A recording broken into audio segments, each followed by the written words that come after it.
Larry Silverstein hired his own architects to design each of these new buildings. David Childs, who had designed 7 World Trade Center, designed 1 World Trade Center.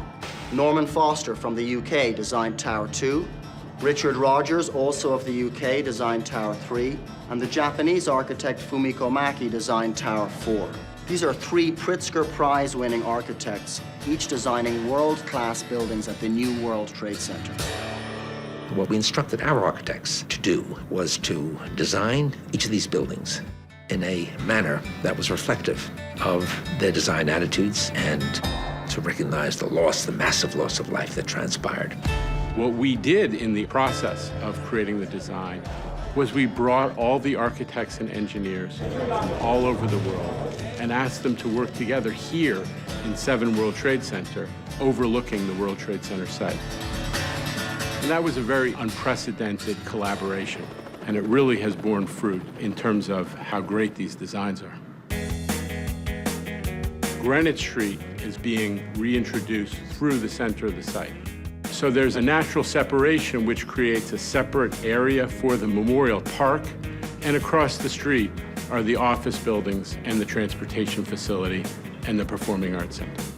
Arriving at the front door of T2, it's a pretty dramatic arrival because you enter on a 70-foot high, very transparent glass wall.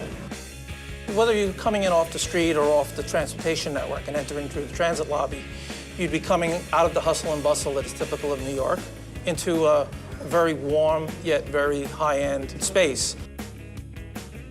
The lobby, which opens up to the memorial, the back wall is going to be made out of black polished granite and allows reflection of the memorial back into the lobby space. What makes this memorial so successful is that at street level, it's a park. It's where I'm going to go and have my lunch. It's where the neighborhood will congregate. But if I have visitors in from out of town and people who want to learn about what happened on 9/11, we go underneath. There's 3 or 4 floors of museum space underneath this park. So the memorial achieves a nice duality. At once, it respects and honors those who lost their lives in 9/11, but on the other side, it commemorates a growing, living, vibrant city.